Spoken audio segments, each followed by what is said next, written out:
que el maldito hombre lobo se pavoneaba, pues de la mano de Gretel se coló en la fiesta de los Grimm. Allí Quevedo y Góngora peleaban, mientras Edgar Allan Poe en la barra me retaba.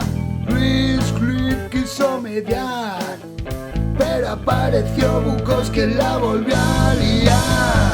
Prepárate a entrar en un viaje hasta literatura viva. Disponte a elegir entre el bien y el mal, literatura dura.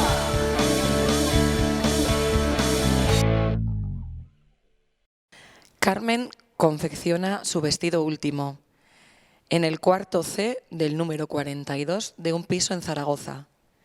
Es del mismo color de su sangre y se va derramando por el suelo del salón en torno a su cabeza. Grotesco bocadillo en una viñeta de cómic que ya no dice nada. No es la aguja de la máquina quien percute el hilo, sino un martillo atado a la canilla del odio que empuña con fuerza a su asesino. Cuando alguien no es nadie, necesita, para ser alguien, poseer a otro alguien hasta dejarlo en nadie. Pero ella, la que enseñaba de joven a coser y a amar en su cortes natal, ahora octogenaria, acechada y aislada del mundo, reclama para sí lo suyo, una vejez tranquila. Su piso en la calle San Miguel y un recuerdo de dignidad. Cree estar a tiempo de enmendar un error. Ese error de hace más de 30 años, de apellido Giller Kaufmann. Posee un martillo y la certeza de tener a Carmen inmatriculada a su nombre en el registro de la propiedad de sus cojones.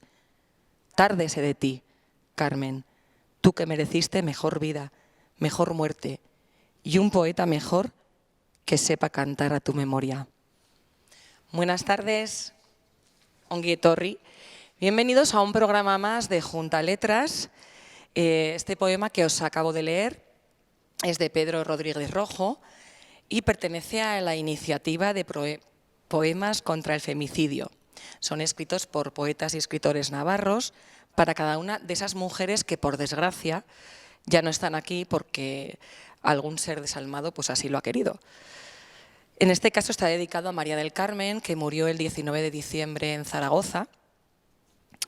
Y pues me parecía importante comentaros esta iniciativa tan bonita. Esperamos que no haya que hacer más poemas de estos. Bueno, y después de esta lectura voy a pasar a presentaros a nuestros invitados de hoy, que son Manuel Iznaola, nacido en Jaén, residiendo en Pamplona desde 2003, diplomado en Educación Física, fundador de la Peña Txuri-Urdin, luego de esto nos vas a contar algo, y como no, pues has escrito un libro. Arratsaldeon, Manuel. Hola, muy buenas. A su lado está Raquel Arbizu, de Lerín, profesora de Lengua y Literatura Española en el IES Navarro Villoslada de Pamplona, licenciada en Filología Española y diplomada en Educación Social, escritora de relatos breves y ahora también de novela. Buenas tardes, Raquel. Buenas tardes. Por último, tenemos aquí ya a un invitado célebre que repite en Junta Letras, Miguel Izu, doctor en Derecho, licenciado en Ciencias Políticas, funcionario jubilado, etcétera, etcétera. Y, como no, novelista. Bienvenido de nuevo, Miguel. Gracias. Bueno, eskerrik asko etortzeagatik, es un placer, gracias por estar aquí con nosotros y compartir una tarde de literatura. Y bueno, pues si os parece os vais a ir presentando un poquito, me contáis pues a grandes rasgos vuestra bibliografía, qué habéis escrito, qué estáis haciendo, si estáis haciendo algo ahora y lo que os apetezca sobre vuestro mundo literato.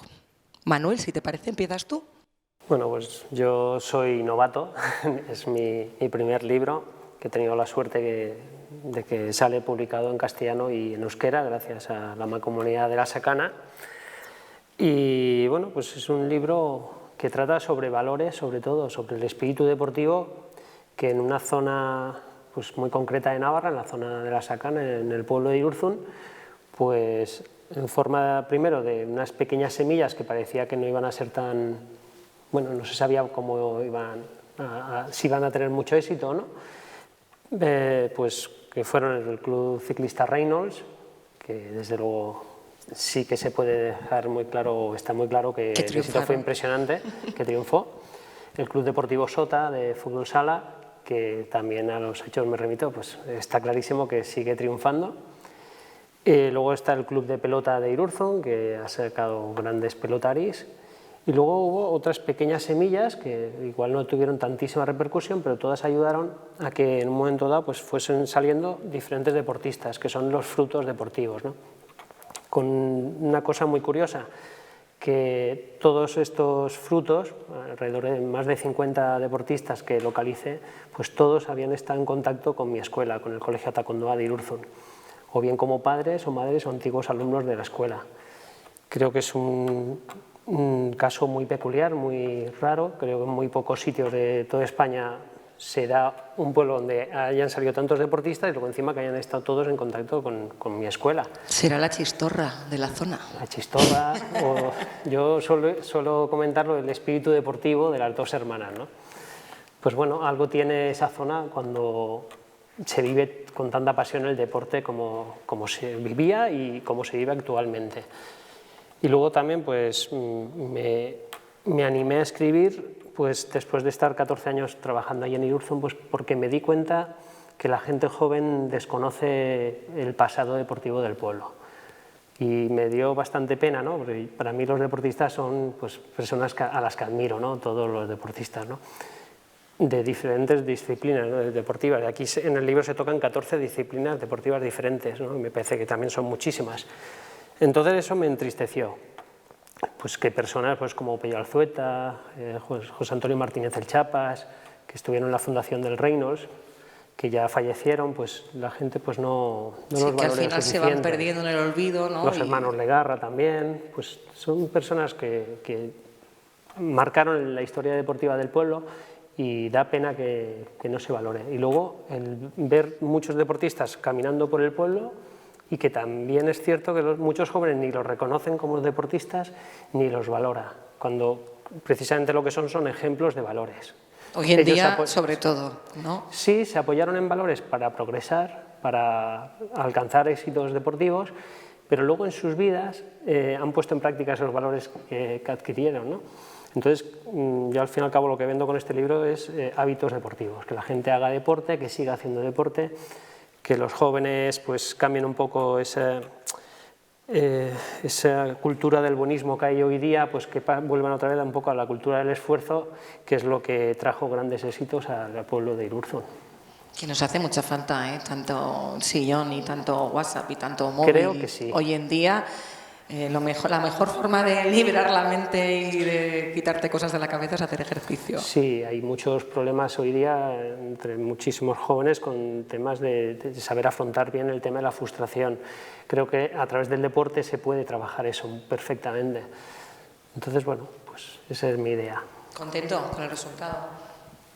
Yo sí, hombre, me hacía muchísima ilusión. Fue un trabajo que empecé pues, en el 2016 a recopilar información gracias pues a un antiguo conserje de la escuela que estuvo 30 años ahí trabajando y que lamentablemente murió hace 2 años, Pachi Moreno, y mi compañero Xavi Liceaga, que coincidí con él muchos años en educación física ahí en Irurzun, y había dado clase a muchos deportistas de aquí.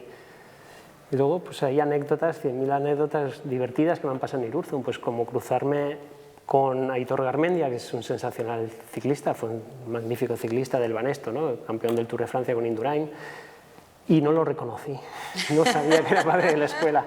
Y gracias o sea, que a Pachi tú mismo te has dado cuenta que nos hace falta ahí, ¿no? Sí, claro, yo tenía mi imagen de cuando yo era niño, claro. Y claro, ha cambiado y lo que menos me iba a imaginar es que me iba a cruzar con él por ahí en el pueblo. Luego pues hay deportistas pues, que se merecen reconocimiento. Pues Alex Mariñer Arena y tuvo un accidente gravísimo de motociclismo, ¿no? Y bueno, pues ese cambio de vida que tuvo que afrontar pues pues es gracias en parte a los valores que aprendió con el deporte. La fuerza que te da mental, ¿no? El trabajar tan duro muchos años en una disciplina, al final es un poco de fuerza mental también. Sí, el deporte para lo bueno y para lo malo es un ejemplo también de lo que nos pasa en la vida. Hay cosas buenas, cosas malas, valores y contravalores. Entonces hay que ser inteligente y saber coger lo positivo, lo bueno, para luego cuando vienen los momentos de dificultad, pues poderlos poner en práctica. Eso es. Muy bien. Raquel, te toca contarnos a ver cómo suena ese bote de canicas que nos has traído. Bueno, pues es también mi primera novela, también soy novata en esto como Manuel. Yo sí que había publicado algunos relatos breves en antologías sueltas, pero no me había embarcado todavía en un proyecto tan largo como una novela. Y surgió un poco porque a mí mis cuentos se me hacían muy grandes. Para mí me resulta muy difícil escribir cuentos, más que escribir novela. Porque creo que el cuento tiene que funcionar como un rayo y la novela es un poco como el chirimiri, que va despacito, ¿no? Entonces a mí eso se me daba mejor. Los cuentos no es que se me hicieran largos, pero sí grandes. Es como que pedían más desarrollo. Entonces me animé a escribir novela en un momento en que acababa de leer un libro de memoria histórica que se llama Navarra 1936-1939, de la esperanza al terror, que estaba antes en 2 volúmenes, que creo que ahora se acaba de reeditar otra vez en uno solo.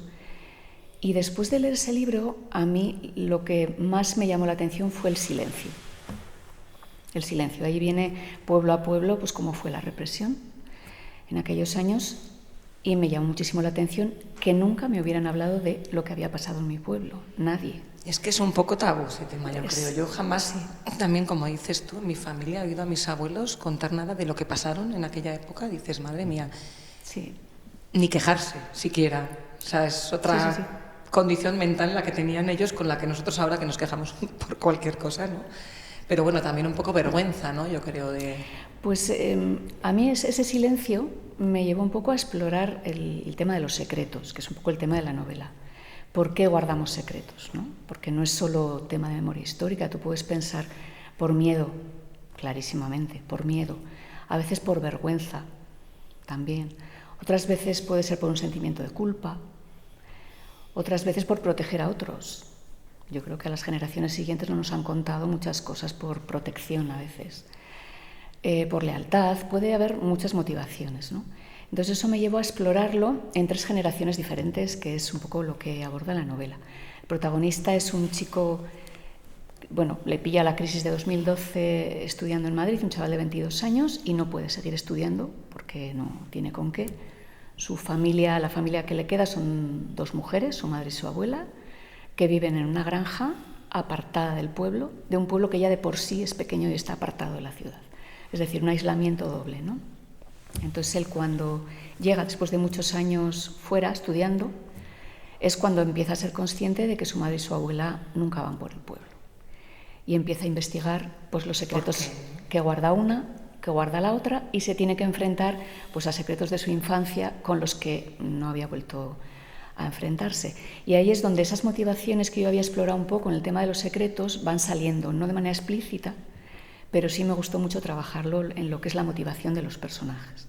Y son pues esas 3 generaciones, la de Miguel, algo relacionado con su infancia y los amigos en el pueblo, la abuela, que es tema de memoria, ya he dicho, y la madre es un tema pues, que tiene mucho que ver con las mujeres, la sexualidad, el cuerpo de la mujer, esos secretos que las mujeres no contamos. Bueno, y el protagonista, además, Miguel, el volverse de Madrid, después de estar allá, a un pueblo tan pequeño, ¿no? También tendrá mucha...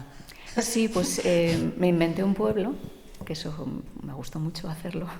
Me inventé un pueblo especialmente pequeño, aislado, donde fuera más difícil mantener la propia intimidad, ¿no? Y él, viniendo de la ciudad, que ve que se mueven los visillos para ver quién pasa, que se comenta, el nieto de la María, estas cosas que en los pueblos conocemos, sí, porque pasan todos, ¿no? Que nos conocemos todos y que bueno, hay más control social. Y yo necesitaba un pueblo que fuera especialmente opresivo en ese sentido, para poder desarrollar esta historia. Y ese es el bote de canicas. Muy bien. ¿Y próxima novela tendrás o no? Bueno, sí, estoy trabajando en otra Estás novela. ahí. ¿Cómo engancha esto, Estoy trabajando en otra, sí. Mira, lo del bote surgió un poco como un símbolo, porque a mí las 3 historias me llevaban una idea de algo redondo, de redondez, un gesto de redondez, no sé por qué. Y vi el bote de canicas de mi hermano y lo vi como muy simbólico de lo que yo estaba escribiendo. Me pareció que era un símbolo de todo lo guardado, porque conecta con la niñez, por un lado, con el protagonista, y por otro lado podía ser todo aquello que cerramos en un bote y no se vuelve a abrir y se queda ahí en el trastero guardado. Y eso fue lo del bote de canicas. Y a partir de la publicación, pues mucha gente me ha ido comentando sus propias historias, que a mí eso me impresiona muchísimo. Pues gente que conecta con la historia de memoria de la abuela, gente que conecta con el chaval joven o con la madre y te vienen y te cuentan su historia. A mí eso, bueno, me parece impresionante. Y a raíz de ahí, pues he empezado a explorar una historia familiar, que es la que estoy escribiendo ahora, que me está llevando mucho tiempo de documentación, de archivos y tal. Ahí tendré que hablar con Miguel luego. Es lo que tiene que escribir sobre algo real, que hay que hacer mucho trabajo, ¿no? Pues bueno, os voy a contar un poquito solo, porque estoy en ello, ¿no? Pero descubrí a la muerte de mi abuela, y entre sus cosas pues tenía algunas fotos y algunas cosas de una tía abuela mía, hermana de mi abuelo, que murió, que vivía en Londres cuando yo era pequeña, bueno, pues la tía de Londres, una tía soltera, y al morir, pues preguntando a mi madre, ¿oí estas fotos y la tía y tal? Pues me dijo que trabajaba en Londres en casa de Martha Gellhorn, la tercera mujer de Hemingway. Anda, mira tú por y ella había sido la cocinera en esa casa pues hasta que se jubiló toda la vida. Y eso me llevó a plantearme, bueno, a mí me encantan los personajes secundarios de la historia, que me encantaría conocer esta historia, porque no es solamente eso que puede ser más llamativo, ¿no? Estar a la sombra de una mujer como ella. Se suele decir que detrás de una mujer exitosa hay una interna en el servicio doméstico. Pues esa fue mi tía y estoy explorando un poco su historia, buscando en archivos, estoy encontrando muchas cosas que no conocía y me está resultando muy interesante, así que... Además, más interesante cuando te incumbe a ti que es familiar, ¿no? Sí, y eso, pues era una novela de no ficción porque los personajes son reales, claro, es mucha responsabilidad también recrear el ambiente histórico del momento, pero bueno, pues ahí vamos, lo que no sepa me lo inventaré.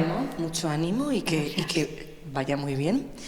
Miguel, cuéntanos, a ver, este libro que nos has traído, La habitación de Vanderford, ¿aquí también tiene algo que hablar ahí de San Fermines o no? Sí, precisamente digo yo que es mi segunda novela negra sanferminera, una novela negra en el sentido que ahí hay una trama policíaca, hay un asesinato, hay un cadáver y se desarrolla en Sanfermines. Tienes un imán tú ahí con los Sanfermines. Bueno, la primera novela que publiqué también iba de eso, ¿no? Bueno, coincide en eso, que era también en los Sanfermines, lo demás ya tiene poco que ver.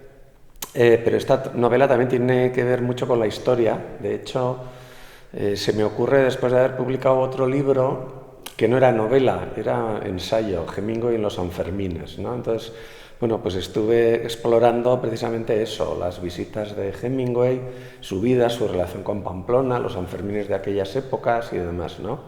Es un libro que publiqué pues hace ya pronto ahora 4 años. Y con toda la información que tenía, me salió esta novela. O sea, de pronto vi, ¿no?, que se podía hacer pues, una trama. Qué bien, ¿no?, que has aprovechado todo eso, porque a veces igual te documentas ahí un montón para algo y luego dices, y ya está. Y ahora que con todo esto... Hombre, pero yo creo que no se pierde, es decir, que los que nos dedicamos a estas cosas por vicio, sobre todo, ¿no?, a escribir y a investigar, a mí me encanta la historia y yo en todas las novelas y en todos los ensayos hurgo en la historia, entonces me gusta investigar y demás. Bueno, digamos que vas acarreando ahí un material, lo vas guardando, ¿no?, y te acaba siendo útil de una manera u otra más adelante siempre, ¿no? Y muchas ideas te vienen de ahí, ¿no? Y a veces haces un poco de arqueología, ¿no? En tu propia biblioteca, tu propio archivo, sacas cosas y dices, mira, me viene bien, lo meto en Voy a tomar este apuntes libro. yo de guardar, que muchas veces no guardo, ¿eh? Voy a tomar apuntes. Sí.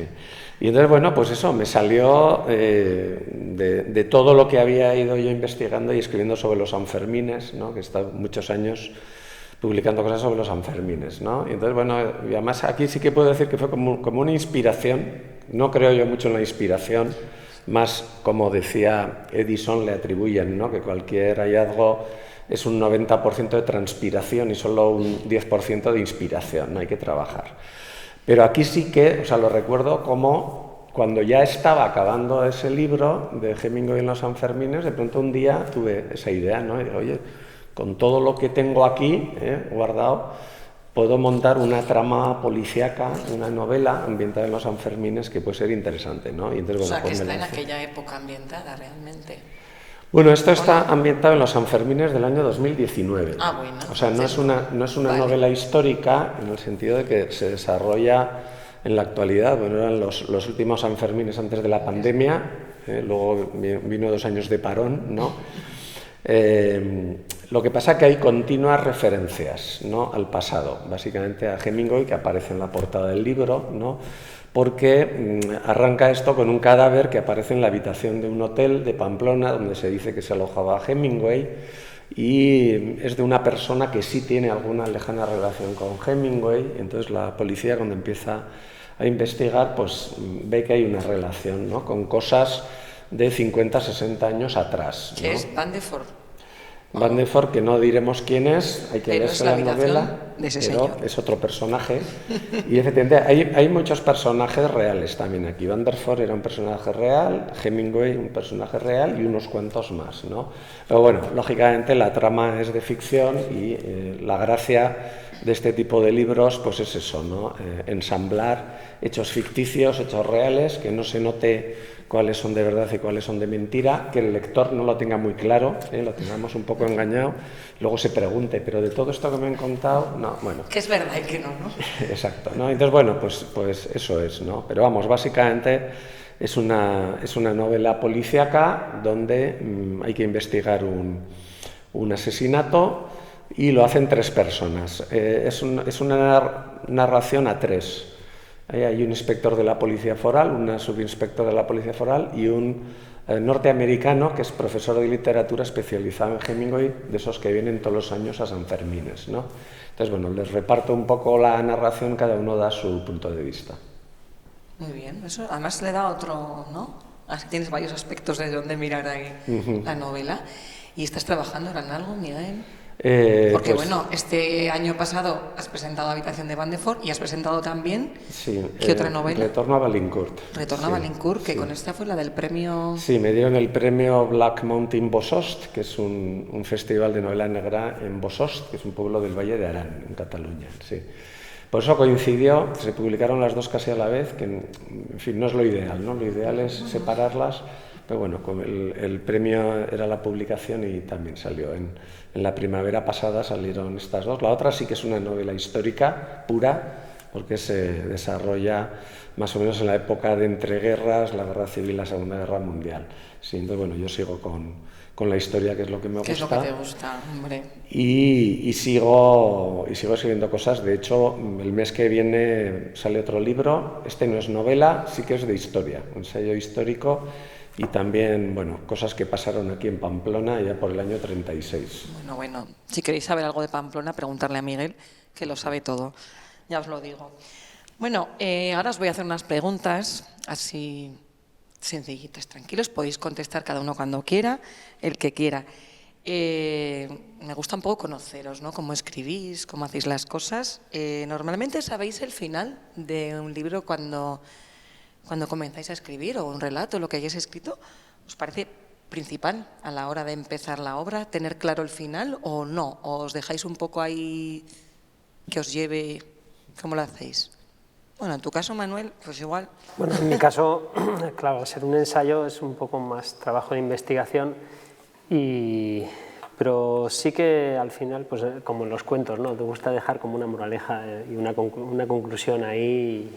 ¿Y esa ya la tenías pensada desde el principio o no? En el fondo sí, porque tenía muy claro que quería hacer un libro sobre valores. Eso lo tenía muy claro. Lo que no tenía tan claro era cómo hacerlo. Entonces ahí sí que tuve que entrevistarme con mucha gente y saber un poco más sobre sus vidas, ¿no? Y claro, no podía hablar de todos en el libro.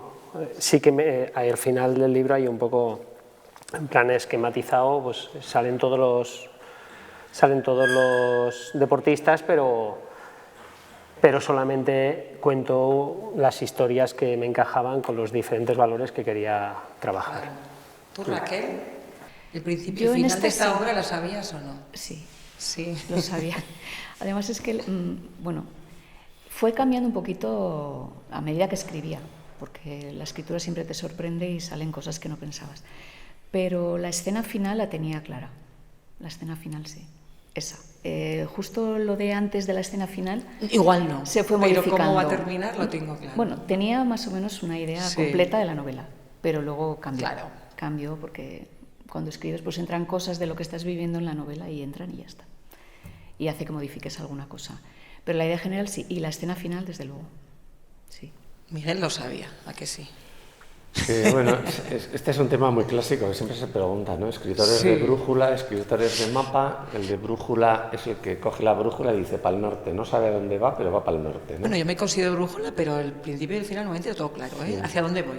Luego ya por el medio. Luego el de mapa no, el de mapa necesita el mapa y dice tengo que llegar aquí, ¿no? Entonces yo me descubrí como escritor de mapa escribiendo mi primera media novela. Es que se quedó en media novela porque empecé con brújula. No sabía escribir una novela, sabía escribir, había escrito mucho ensayo y otras cosas.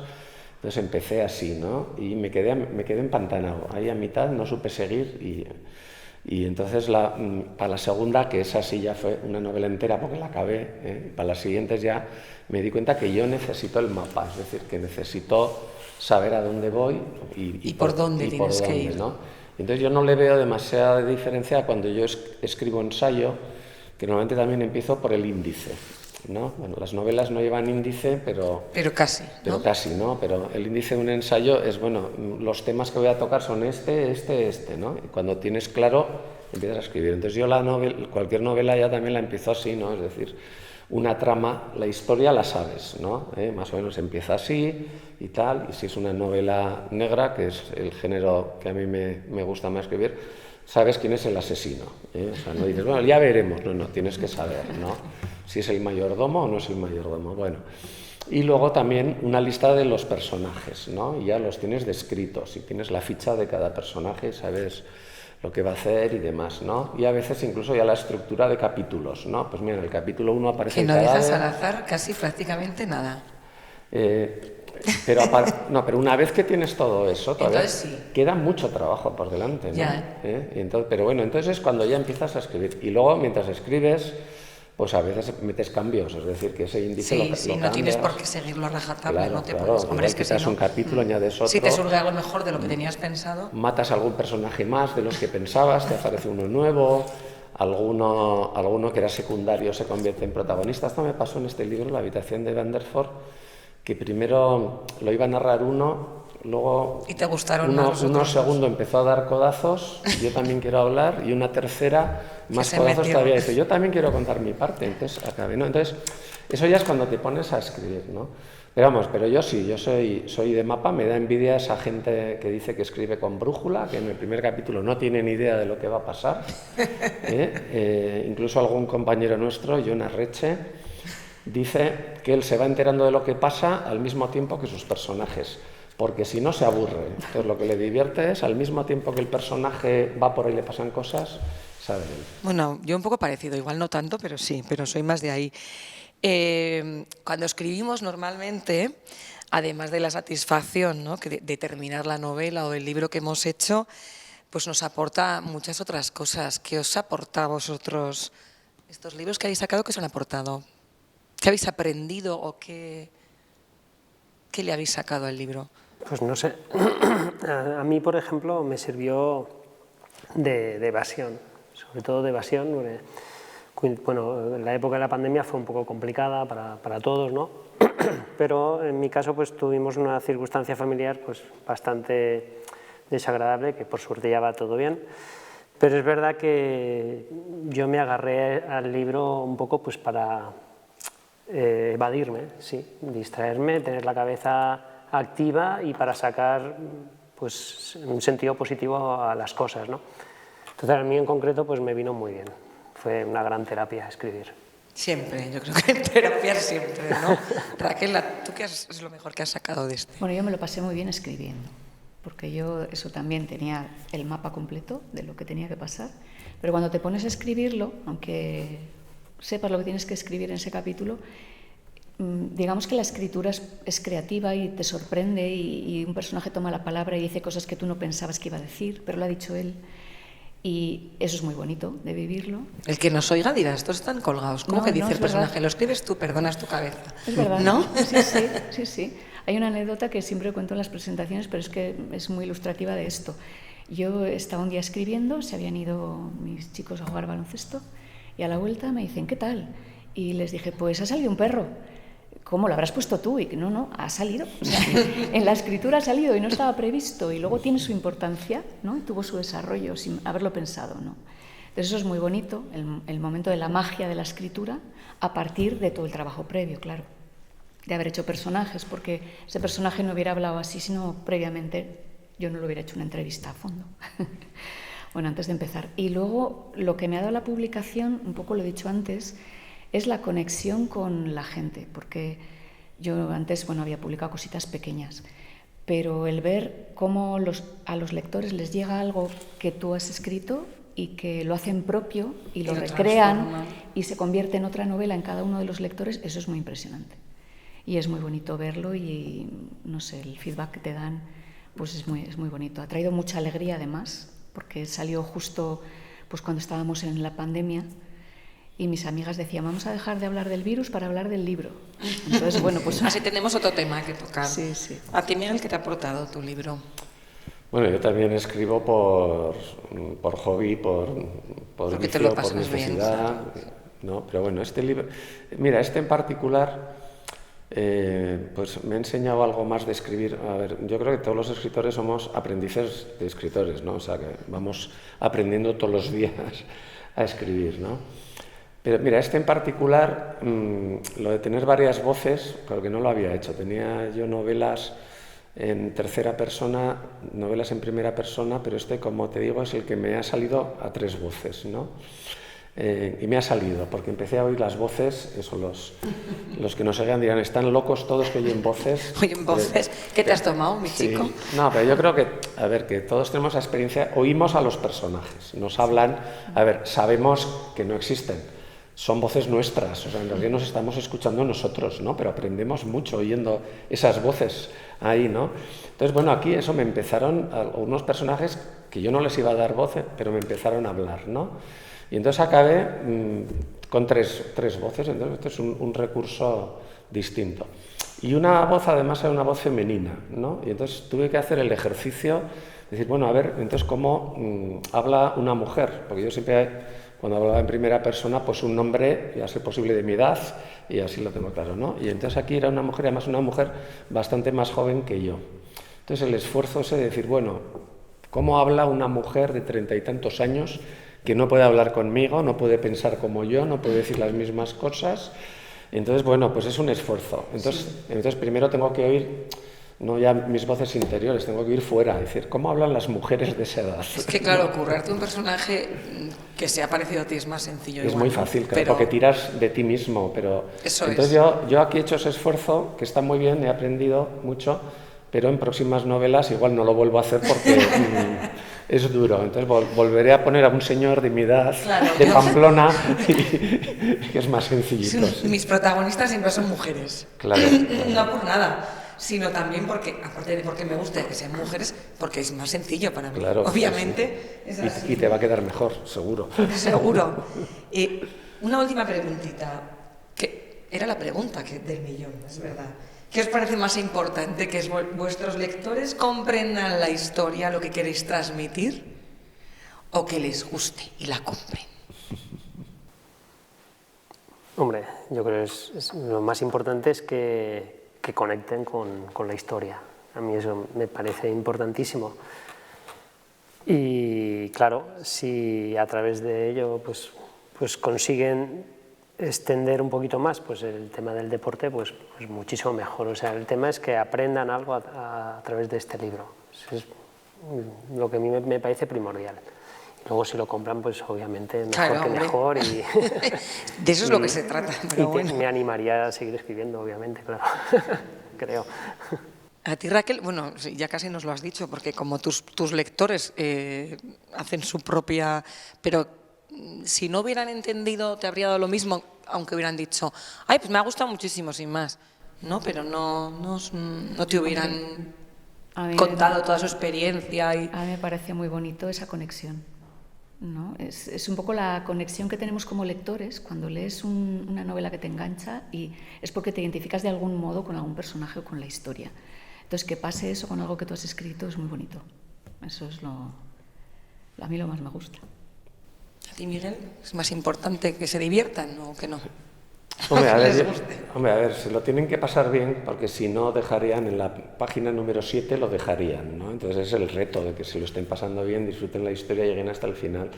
Yo creo que lo importante es que luego les quede algo, ¿no? Porque todos hemos leído muchos libros de estos que, bueno, estás entretenido, pero lo cierras y te olvidas, ¿no? Una semana más tarde te preguntan de ese libro, que te quede algo, un poco, eso, que aprendas algo, que sintonices un poco con la historia, con los personajes, que un año más tarde todavía te acuerdes, ¿no? Que si te preguntan por ese libro, Claro. digas, ah, sí, va de esto y había un personaje muy interesante. Es que alguna vez en otro programa hemos tenido esta discusión y alguno pensaba, da igual que no entiendan el mensaje, lo que importa es que les guste y se diviertan con el libro. Digo, hombre, sí, es importante, pero para eso tú te has molestado también en intentar transmitir algo, ¿no?